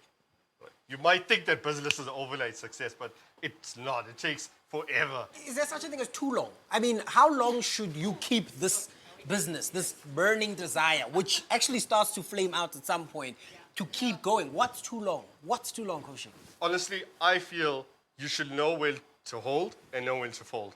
Okay. Sometimes you've got to cut losses. And here's the thing. You might have this brilliant idea as an entrepreneur and people say, never give up. Hustle hard. You'll see it on the Facebook post. Go forward. Keep marching. It'll make us stronger. You're making us stronger for who? Yeah. Right? You're out there dying. And you see this all the time with young professionals. You're out there, again, banking example. You guys are going to hate me. You take on the most expensive car. You take on the most expensive house. You take on all of this debt. But at the end of the month, you're suffocated. You just can't survive. Now you've got that GTI, but you got an onion in your fridge. Like, you're suffering. So at some point, you've got to be honest with yourself and say, listen, I actually can't afford this, or I can't do this, or it's not realistic. Park it. Defer your plans. It takes a lot of courage to put stuff on ice, come back, and then achieve it. And in fact, it builds more character to do it. Coming back when you're wiser and smarter. All right, another question here, and this one's going to be for you, Mpumi. And remember, for those that are wondering, is my question going to get picked? Is it coming up next? Whatever it might be, remember, we're giving away cash money for this. 2,500 Rand, 1,500 bucks, and 1,000 bucks for the best questions or comments in the comment section. You still have a little bit of time. So don't be shy. Go out there and put it up. All right, Bumi, what mistakes have you made along the way that groomed or shaped who you are right now? I think I kind of already shared them, but one of the biggest one is being in a rush, man. The 4 weeks thing, it's a real problem. It's a real thing. We expect things to happen on our own clock. And like we said, in business, it just doesn't work like that. You need to be prepared that sometimes it'll take a year, sometimes 2 years, sometimes 3 days. You never really know. So I've had to learn to be patient, number one. And then number two, to take care of my biggest asset, which is me. And being burnt out, marching on, keep going, never giving up, in the name of what? If you're in hospital because you didn't take care of you, which is the asset, right? So the question then is, at what point is not chasing timelines negligence? And at what point is taking care of yourself, you just being lazy and not wanting to work? Sure. Sure. Because it's true, Yo, right? It is a good question. It's a very good question. It's a study break question. You know, you're sitting, you're studying at res, and you're like, all right, I'm going to take a study. I know I used to do this. I'm going Yeah. to take a study break. Yeah. I go fetch my food in the hall Yeah. for thingy, and I say, I'm going to play an episode. 42 minutes, I Yeah, can see. you're just playing. As I'm eating, I eat. I'm eating. Next Time's thing, gone. I've got like 30 minutes, and then the episode ends, and you're like, But you know "No." what?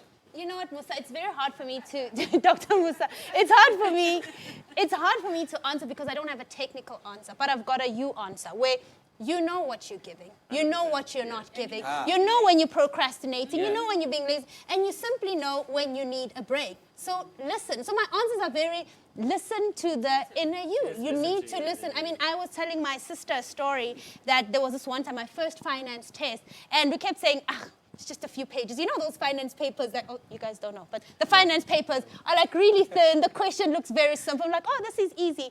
And then by 6 p.m., we're like, okay, let's do a paper. And we realized how much work that was. Yeah. And we stayed up the whole night and eventually had to quickly shower and go write the test.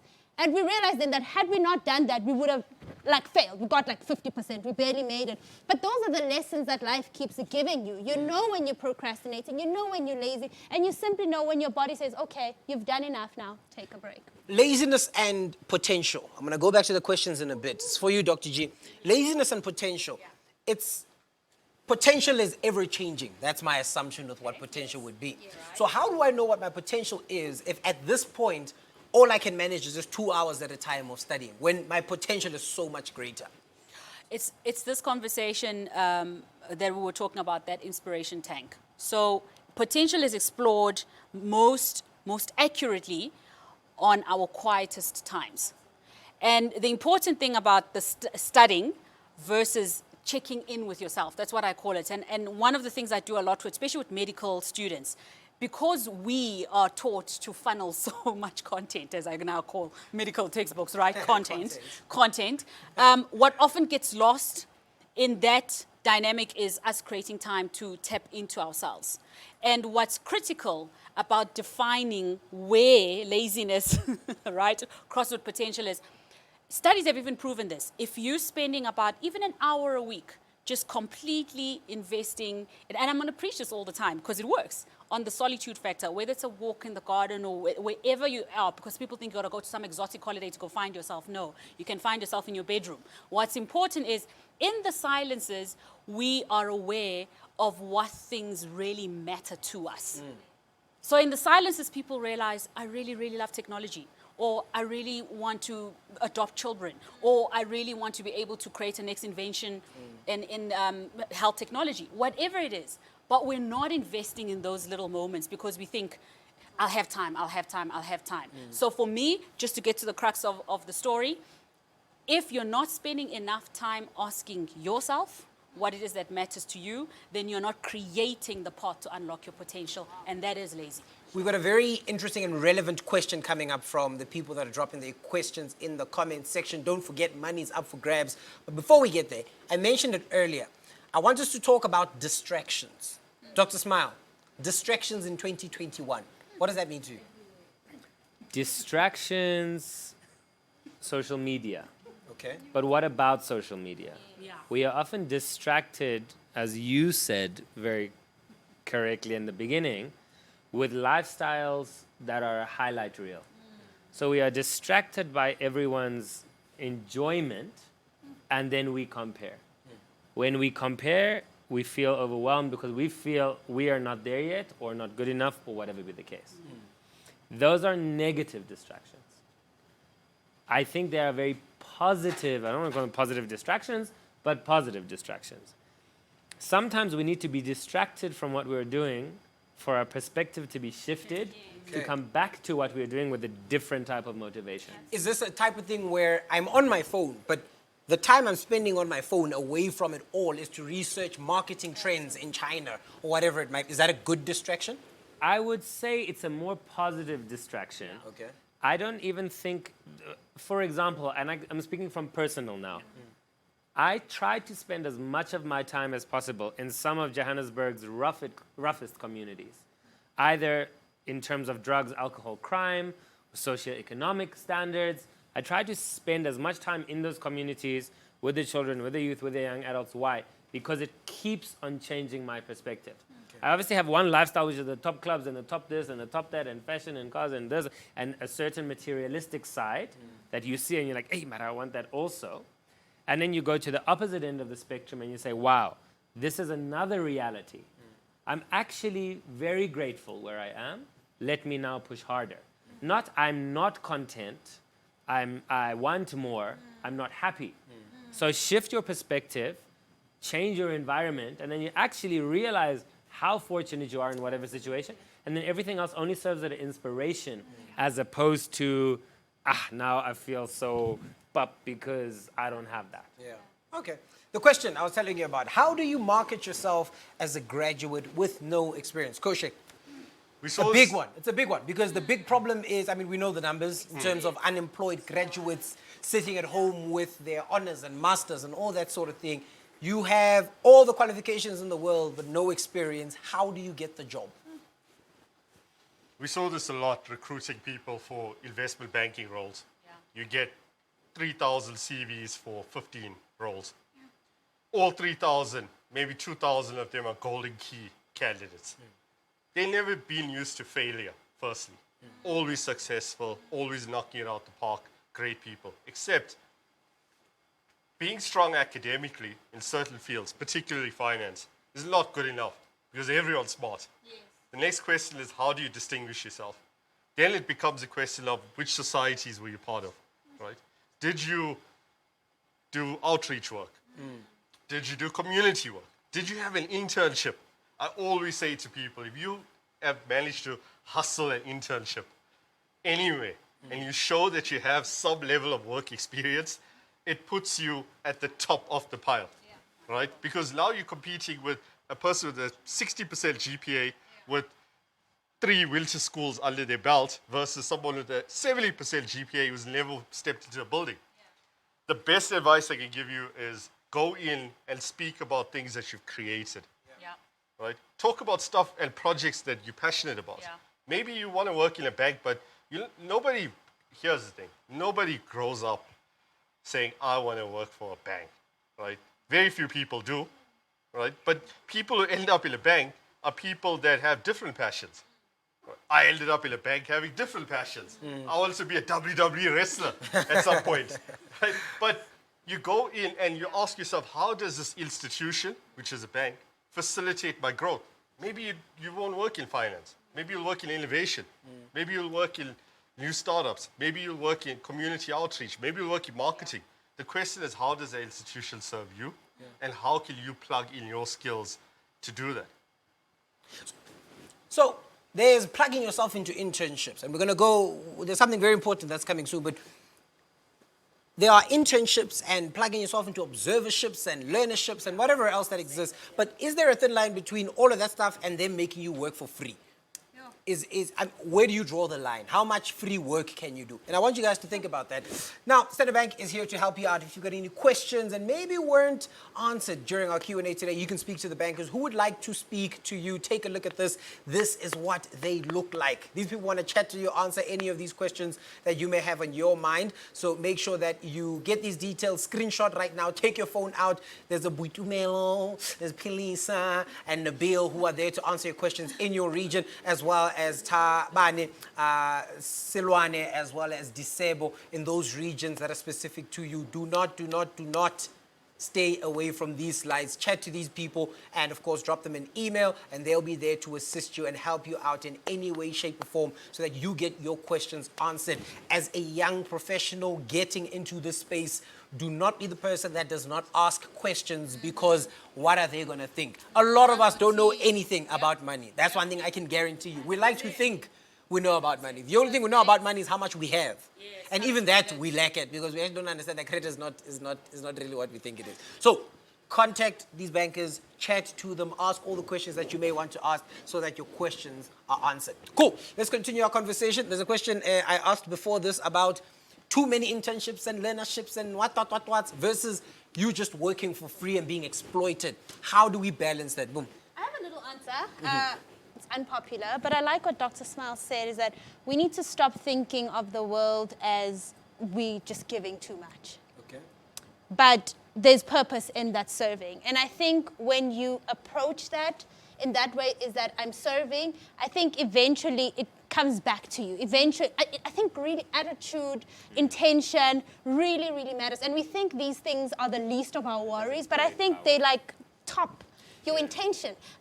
That's why I said it's There's an unpopular. argument That's I why could I'm bring up saying it's really an unpopular answer. But I mean, where will people realize that, oh, actually, she deserves to be on this team? But when you get into these internships, you've got this mindset of, oh, they're not paying me, so I'm going to do the bare minimum. I'm going to leave at this time.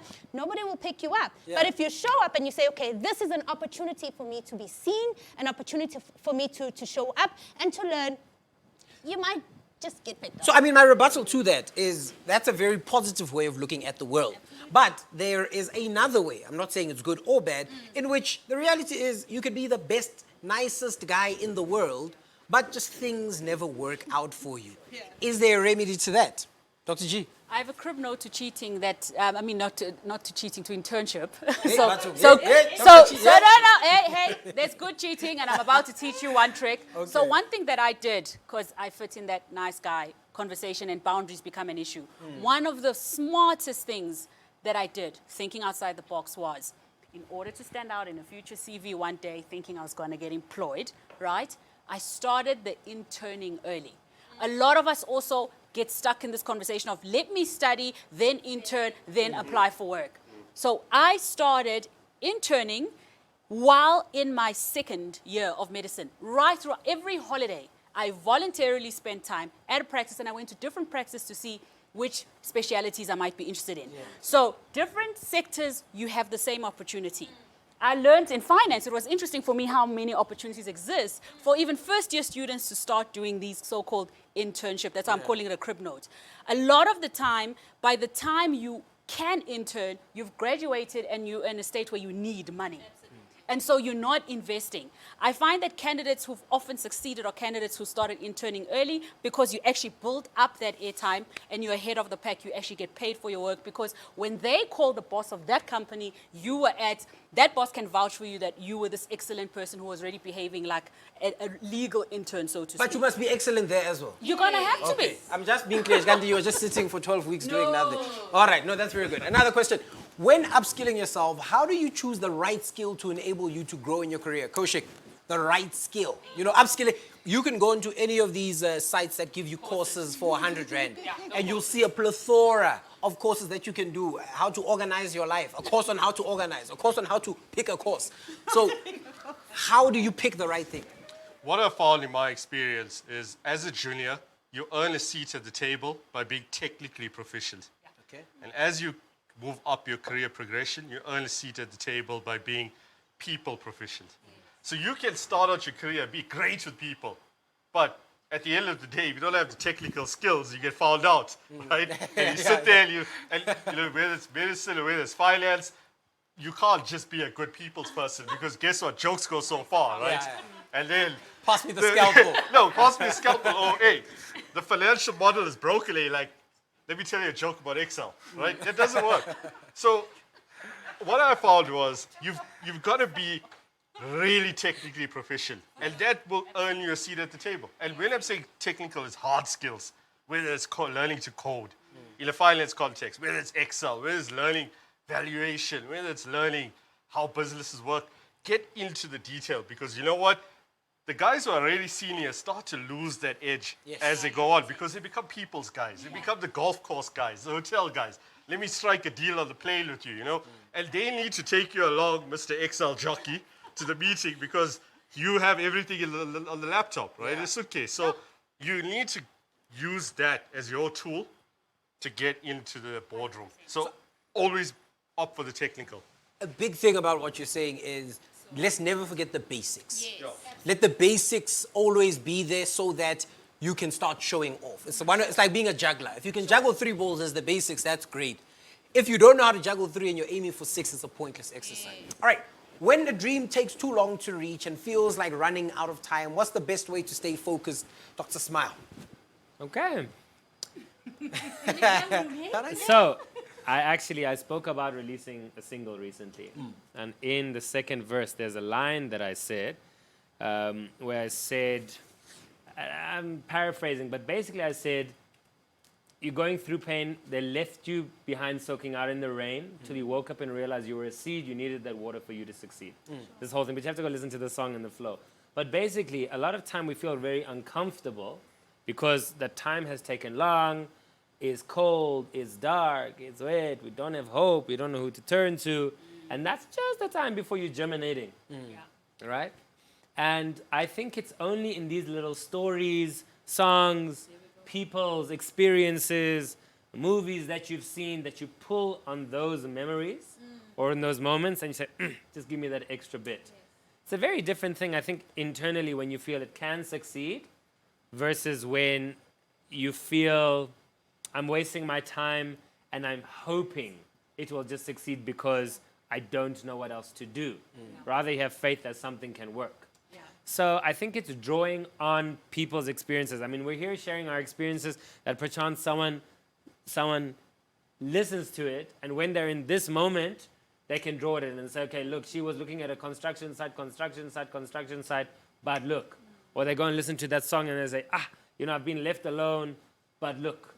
So you have to draw on happy times, positive memories, or you look at other people's hardships, and it gives you context. Is there a way to evaluate your positioning in something in that moment? So I think we'll go to you, Dr. G. If you're a seed, let's use that example, and it's all nice to be the seed and say, I know it's coming, but if you're a seed in the desert, or you're a seed suspended in space, there's no growth that's coming from that. So how do you determine from an external point of view where you are? Yeah, so being an entrepreneur that waited 6 years to launch a model, if you look at wellness 15 years ago and what wellness is doing today, you could say wellness is now in vogue. The last 3 years, wellness has exploded. 15 years ago, not so much in this country.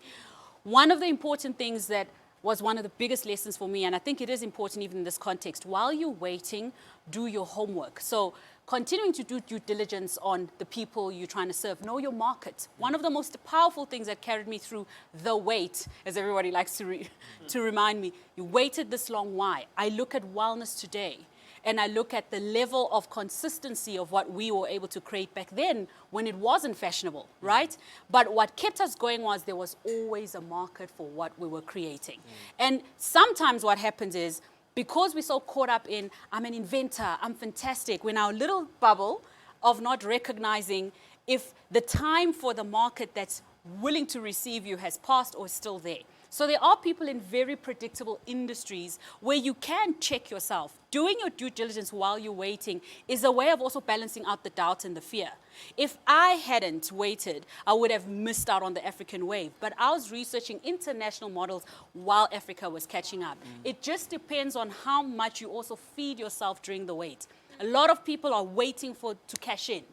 And that's the other thing that also distracts you from living your purposes. You want that check. You want the reward for your hard labor. And what is also incredibly demoralizing is when eventually by the time the market is ready, now there's 200 of you doing the exact same thing. So it still has to be something you're totally passionate about, even beyond the money. All right. Oh, sorry. Yes, jump in. What has informed your timeline?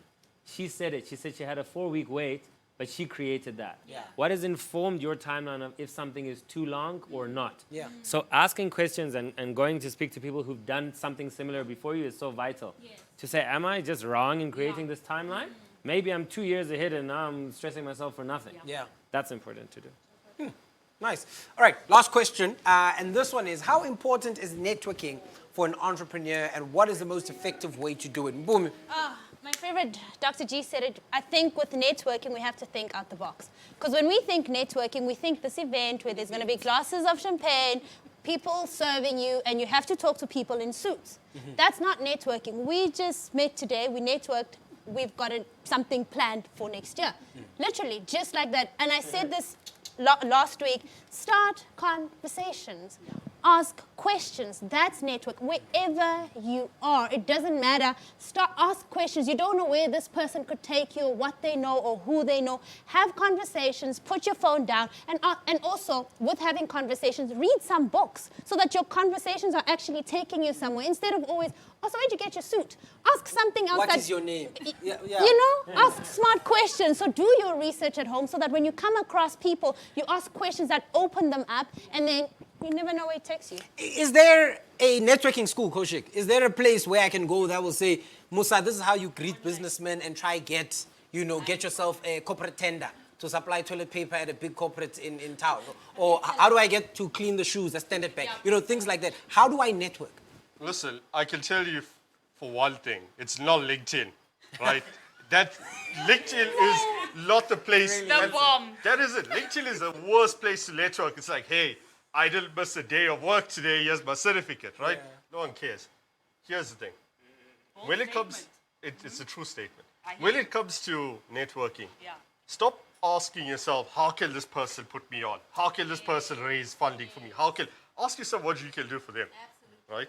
Because ultimately, people love mutually beneficial relationships. Yeah. They love that.